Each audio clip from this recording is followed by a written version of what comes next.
Here's something I've realised about carbon shoes. They're brilliant, they're fast, they're exciting, but they're also expensive. And I don't actually want to be grinding out Tuesday night intervals in a £250 race shoe. This is the Anta C202 7, a full-length carbon-plated shoe with dual-density superfoam. It's aggressive, it's got a good rocker, and right now it's only £94. Not 194, not 294, £94. So the question isn't, is this better than a Vaporfly? The real question is it smart to train in the shoe that you do races in, or do you keep them fresh and go for a bargain like this? Hey, I'm Jim and you're watching Race Day, where I share my take on the gear I'm using as a 50-something runner still chasing personal bests. I bought these shoes myself on AliExpress and I've used them in club sessions, steady efforts and some harder work. And I think I know exactly where they fit into my shoe rotation. So let's get into it. So let's deal with the obvious. £94 for a carbon plated shoe. It should feel compromised, but it doesn't. The upper is incredibly thin, it's light, it's breathable, it's a beautiful looking shoe. The build quality is genuinely impressive. Clean finish, no rough glue, no budget feel. This doesn't feel like a cheap shoe, and it shouldn't. It's from one of the biggest running brands in China, Anta, and if you haven't heard of them, they own Western brands like Salomon and recently picked up a 29% stake in Puma. This is one of the top running apparel companies in China. It's just also charging Chinese prices. The fit for me was true to size, but here's what stood out. It's roomier than most super shoes. The toe box is wide, more volume up front, and if you've ever felt squeezed into something like a Vaporfly, this feels more natural. The tongue is thin, it's not gusseted. You do need to take a moment to dial in those laces. The first run I over tightened and I fell it across the top of my foot. But once I got that sorted out, it was secure, it was stable, no heel slip. It's not a vacuum sealed elite race fit. It's more forgiving, and for sessions, club sessions, I prefer that. So let's talk specs. 34mm in the heel, 28mm in the forefoot, so 6mm drop, dual density Nitro Edge foam, a softer layer, a firmer base underneath, and sandwiched in between those is a full-length carbon plate that runs from heel to toe. It's stiff, properly stiff, not violently aggressive, but rigid in a way that controls the foam. The foam itself is soft on landing, especially in the heel, but it's not mushy.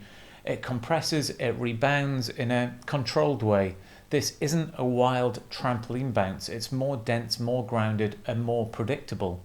The rocker is pronounced. It's one of the more aggressive forefoot rockers I've felt recently. Once you're moving, it tips you forward and keeps you rolling. At a tempo pace, it's smooth. At a half marathon effort, it's comfortable. At slower paces, it's not awkward. And that's important. Some plated shoes feel horrible unless you're flying, but this one just rolls along nicely. It doesn't demand that you go fast, it just supports you when you choose to. Now here's where this shoe made sense for me. Tuesday night running club, intervals, 5k pace reps, track work, tempo efforts. This is perfect for that because I don't want to be hammering my £250 race shoes in training. Having a low-cost carbon shoe like this allows me to keep my good shoes for race day. This is a shoe that I can happily beat up. You get the stiffness, you get the rocker, you get the efficiency, but you're not chewing through premium super shoes. At £94, it becomes a tool, something that you don't need to be scared to wear. For a carbon shoe, this is impressively stable. It's got a wide platform, a dense lower layer of foam, and good outsole coverage. Compared to some of the wilder super shoes out there, this feels planted. You can corner confidently. You can run tired without wobbling. And as a 50-something runner, managing niggles and recovery, that kind of stability matters more to me than extreme bounce. The outsole has full rubber coverage, good grip, even when it's damp, which has been a lot lately. There's a central cutout here, but I haven't had any problems with stones picking up in there. And durability, it's probably too early to say in long-term effect, but nothing concerns me so far.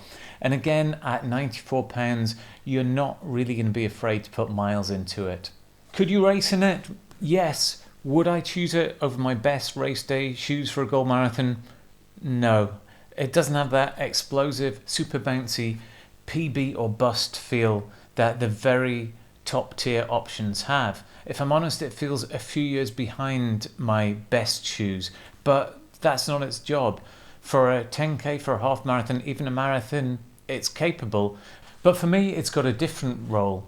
This isn't my race day hero, this is my race day protector. It's the plated shoe I use to train hard in, so that when I lace up my premium races, they still feel sharp. They feel a bit special. And psychologically, I like that separation. A work shoe and a race day shoe. Simple. So, a few caveats. This shoe isn't perfect. The tongue could be gusted. Lacing takes a bit of dialing in. The foam isn't the most explosive on the market. If you want maximum bounce and drama, then this shoe isn't that. It's more controlled, more mature, more efficient even. So here's the race day verdict. Buy if you want a plated session shoe to protect your race day shoes and still feel fast in training. Wait if you're already rotating multiple plated trainers and you don't really need another. Skip if you want the absolute sharpest, most explosive race day weapon available. To me, for under £100, this is a smart purchase. It's going to allow me to bang out lots of miles in training without wrecking my £250 race day shoes. I'd love to know how you're using this. Have you raced in it? Is it a shoe you're using for training? Leave us a comment and tell us what you think of it. You've been watching Race Day. Thanks for watching.